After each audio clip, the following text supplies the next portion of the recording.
علی علی حق ہے، علی حق ہے، علی حق ہے، علی علی جدھر حق ہے ادھر مولا، جدھر حق ہے ادھر مولا، جدھر مولا۔ آج یہ حالات آپ کے سامنے ہیں، جن حالات سے انسان گزر رہا ہے، جن حالات سے آج پوری دنیا گزر رہی ہے، کیا ان حالات میں عزاداری ختم ہو جاتی ہے؟ کیا ان حالات میں ہم خدا نخواستہ عزاداری کو ختم کر دیں؟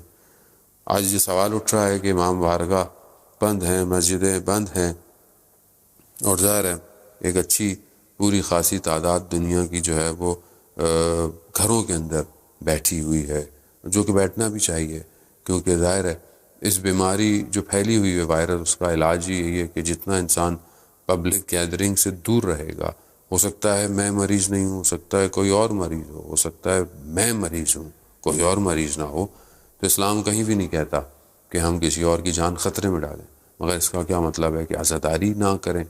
نہیں، بالکل ایسا نہیں ہے۔ اگر عزاداری کرنی ہے تو آج ہم ہر گھر میں عزاداری کریں، آج ہر گھر عزادار بنے، آج ہم اپنے بچوں کو کہیں، آج گھر گھر میں ہم مجلس کریں اپنے بچوں کے ساتھ، اپنی فیملی کے ساتھ، کسی بچے سے کہیں سلام پڑھے، کسی بچے سے کہیں قرآن کی تلاوت کرے، کوئی حدیث قصہ پڑھے، کوئی ذکر کرے، اور اگر کوئی ساری چیزیں نہیں کر سکتا تو ہمارے پاس یوٹیوب ہے، باقی چیزیں ہیں جس میں ہم چلا کر اپنے گھر کے اندر سے عزاداری کو قائم کر سکتے ہیں۔ آج گھر گھر عزادار ہو، اور یہ توفیق ہے، نعمت الہی ہے۔ جب بھی کوئی امتحان آتا ہے، جب انسان اس امتحانات میں مبتلا ہوتا ہے، امتحان کفار کے لیے عذاب ہوتا ہے، امتحان مگر مومن کے لیے اسے کامیابی کی طرف لے کے جاتا ہے اگر وہ اس امتحان سے گزر جائے۔ امتحان سے گزرنا ضروری ہے، اور امتحان میں اپنے آپ کو سمجھ لینا کہ یہ ابتلاءات اور یہ جو بالائیں ہیں، بالائیں یعنی مصیبتیں جو انسان کے اوپر آئی ہیں، یہ اوپر ہی سے آتی ہیں انسان کے اوپر۔ انسان ان امتحانات کے اندر چیک کیا جاتا ہے کہ یہ آج کیسا ہے۔ تو اگر آج یہ مشکل آ رہی ہے تو آج ہمیں عقل سے اور ہوش کے ساتھ جو ہے وہ کام کرنا ہے۔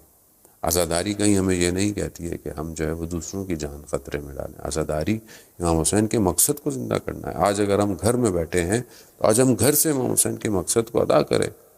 بندہ حقیر بھی آپ کے سامنے ظاہر ہے، مجالس اگر نہیں ہو رہی ہیں، کسی جگہ ہو نہیں ہے، اس کا مطلب ہم نے یہ نہیں سوچا کہ آج ہم مجالس کو ختم کر دیں۔ بھلے مجالس ہم جس طرح ہم کر سکتے ہیں، اس پیغام کو جس طرح ہم پوری دنیا میں پہنچا سکتے ہیں، ہمیں پہنچانا چاہیے۔ آج ایک میجورٹی دنیا گھروں کے اندر بیٹھی ہوئی ہے، چاہے وہ مسلم ہو، چاہے وہ نان مسلم ہو، چاہے وہ شیعہ ہو، چاہے وہ نان شیعہ ہو، لیکن اگر آج ہمارا پیغام مضبوط ہوگا تو آج ہر بشر کے کان تک رسائی کرے گا۔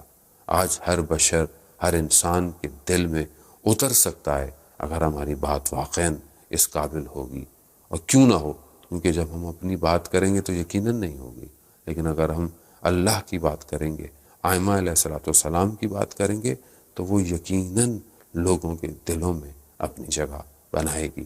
تو ہم اس چیز کو مد نظر رکھیں کہ جو ہم عزاداری کر رہے ہیں، کیا وہ امام حسین علیہ السلام کے مقصد کو پورا کر رہی ہے یا نہیں کر رہی ہے۔ یہ جو مشکلات ہیں یہ چند دن کی، انشاءاللہ یہ جلد ختم ہو جائیں گی دنیا سے۔ امام حسین علیہ السلام کے صدقے میں یہ جو سفینۃ النجات ہیں، جو نجات کی کشتی ہیں اور بشریت کی نجات کی کشتی ہیں، انشاءاللہ یہ مشکلات حل ہو جائیں گی، اور پھر سے دوبارہ سے ہم جس طرح پہلے عزاداری کرتے تھے ہم کریں گے۔ لیکن ان دنوں میں ہم بیٹھ کر سوچیں کہ کیا جو ہماری عزاداری ہے یہ ہمیں امام حسین علیہ السلام کے مقصد کی تکامل کو، اس کو کمال تک پہنچا رہی ہے یا نہیں پہنچا رہی ہے۔ اور وہ مقصد دین کی حاکمیت ہے۔ دین حاکمیت اختیار کر رہا ہے یا نہیں کر رہا؟ کیا دین کے پاس آج دنیا کے مسائل کا حل ہے یا نہیں ہے؟ یا خود اسلام کے ماننے والے آج بشریت کو اس مشکل وقت میں کیا دے رہے ہیں؟ یقیناً ہمیں ہر طریقے سے جو ہے وہ آج انسانیت کی خدمت کرنی ہے۔ آیت اللہ جوادی حفظ اللہ نے بیان فرمایا کہ ان مشکلات وقت کے اندر ہم کیا کر سکتے ہیں، تو چند چیزیں انہوں نے بیان کی۔ پہلی چیز وہ کہتے ہیں کہ خدا کی بارگاہ سب سے مضبوط بارگاہ ہے، اہل بیت علیہ السلام کا در سب سے مضبوط در ہے، ہم ان سے متصل ہوں۔ وہ فرماتے ہیں کہ ہم اہل بیت کا وسیلہ قرار دیں پروردگار کی بارگاہ میں اور دعا کریں۔ امام سجاد علیہ السلام ارشاد فرماتے ہیں کہ دعا جو ہے وہ مومن کا اصلاح ہے. آئیں اس اصلاح کے ذریعے سے خدا کی بارگاہ میں جائیں. اور وہ فرماتے ہیں کیا کہ ہم پہلے تو یہ دعا کریں کہ یہ جو ڈاکٹرز کام کر رہے ہیں, یہ جو ریسرچر کام کر رہے ہیں, ان کو اللہ ان کو الہام دے, ان کو خدا توفیق دے. رب زدنی علما, پروردگار ان کو وہ علم عطا کرے کہ وہ اس بیماری کا حل ڈھونڈیں. جو محنت کر رہے ہیں, جو کام کر رہے ہیں, ہم ان کے لیے دعا کریں کہ وہ اس بیماری کے بارے میں اس کو کشف کر سکیں کہ اس بیماری کو ختم کیسے کیا جا سکتا ہے, کون سی دوا سے اس کو ختم کیا جا سکتا ہے.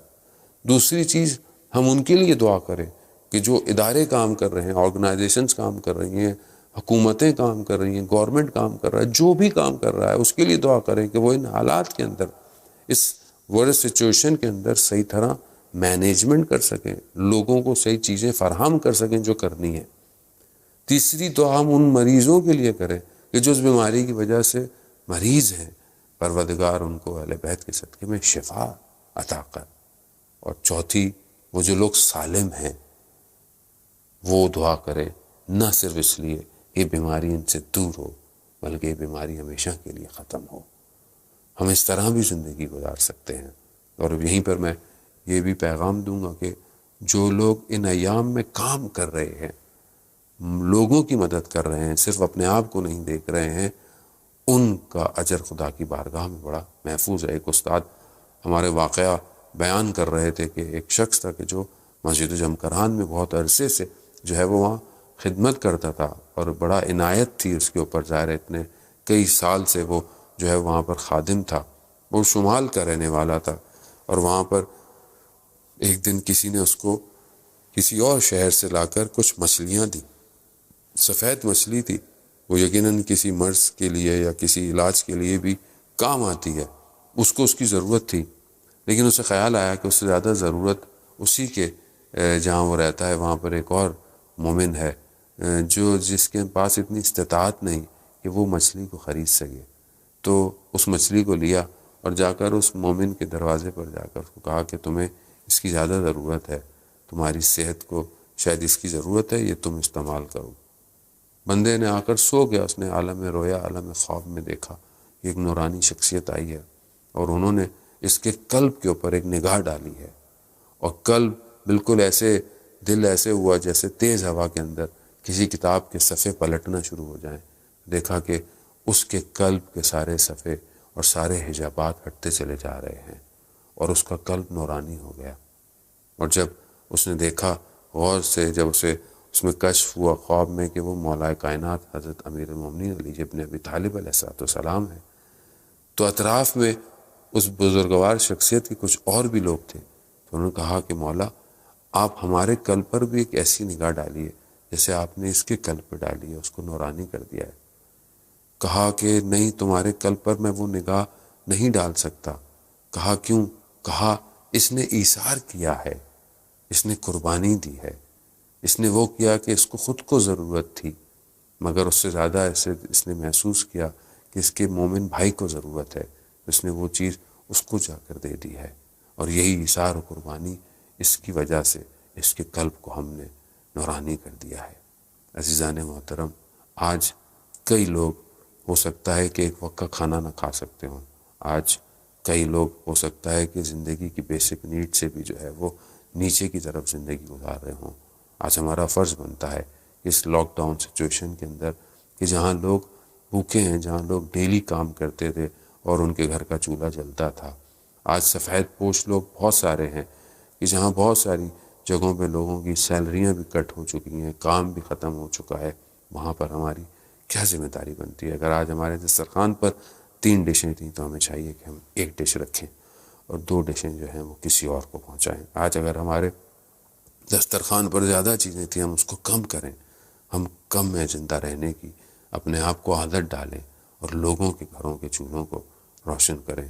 آج کئی جگہ پوری دنیا میں نے پچھلی مجلس میں بھی عرض کیا کہ UK کے اندر بھی, امریکہ میں, ہر جگہ لوگ جو ہے وہ کام کر رہے ہیں بغیر بلا تفریق کے, کہ آیا مسلم ہے نان مسلم ہے, سب کی مدد کر رہے ہیں. اسی طرح کچھ کراچی کے جوان بھی فرزندان پاکستان کے نام سے, کہ کمنٹ میں ہم کوشش کریں گے کہ ان کا جو ہے وہ اشتہار ایڈ جو ہے وہ جو پوسٹر ہے اس کو ہم ایڈ کریں کہ وہ بھی ایک چھوٹا سا بیگ بنا رہے ہیں جو کہ ایک راشن کا بیگ ہے، وہ لوگوں کو دے رہے ہیں. جتنا ہو سکے آپ ان جوانوں کی مدد کریں. اسی طرح بہت ساری آرگنائزیشن NGOs پاکستان کے اندر پوری دنیا میں کام کر رہی ہیں، اور خاص طور پر جو دسترخوان لگایا ہوا ہے، اور بہت ساری ایسی آرگنائزیشن ہیں کہ جو بھوکھوں کو کھانا دے رہی ہیں، جن کو ضرورت ہے، جو کھانا کھا سکتے ہیں. کچھ کے دسترخوان لگے میں آپ آئیں اور کھانا لے کے چلے جائیں. ہمارے کچھ بہت سارے ایسے دوست، ایسے جوان جو انٹرنیشنلی پوری دنیا میں خاص طور پہ JDC کے لیے فنڈ ریز کر رہے ہیں، ان کے دسترخوان کے لیے فنڈ ریز کر رہے ہیں. جتنا ہم سے ہو سکے ہم ان کے لیے بھی جو ہے وہ ہیلپ کریں. ان کا بھی جو ہے وہ پوسٹر ہم کوشش کریں گے جو ہے وہ کمنٹ میں جو ہے وہ اس کو ایڈ کر لیں. اور اس کے علاوہ بھی جس کو آپ جانتے ہیں، کہیں پر بھی آپ جانتے ہیں، کوئی بھی شخص آپ ذاتی طور پر پرسنل جانتے ہیں، تو آپ کی ذمہ داری بنتی ہے کہ آپ ان کی مدد کریں. یہ وقت گزر جائے گا مگر یہ اپنے اثرات چھوڑے گا. یہ ایک تجربہ ہے انسانیت کے لیے کہ اس مشکل حالات میں وہ اپنی زندگی کیسے گزارتا ہے، وہ کیسے مینیج کر سکتا ہے، وہ ڈیزاسٹر سچویشنز کو ہینڈل کیسے کر سکتا ہے، اس کا رابطہ خدا سے کتنا مضبوط ہے. امام حسین علیہ السلام کا سفر اسی لیے انسانیت کا سفر ہے، بشریت کی بقا کا سفر ہے. کہیں پر بھی ہمیں یہی ہے اصل عزاداری کہ آج ہم وہ نظر و نیاز، وہ چیزیں جو آج ہم نے مجلس میں دینی تھی، وہ پیسے جو ہم نے جشن میں خرچ کرنے تھے، آج ہم انہی پیسوں کے چیزیں بنائیں اور جو ضرورت مند ہیں ان کے دروازوں تک پہنچائیں. یہ ہے امام حسین علیہ السلام کا اصلی پیغام. یہاں سے آپ لوگوں کے دلوں میں امام حسین علیہ السلام کے پیغام کو اور ان کی محبت کو اجاگر کریں. یہ ہے وہ در کہ جن کے در پر سائل جو ہے وہ 3 دن لگاتار آتا رہا، اور انہوں نے اپنے روزوں کو جو ہے وہ پانی سے افطار کیا اور اپنے کھانے کو اس سائل کو، اس حاجت مند کو دے دی. ہم ان کے ماننے والے ہیں.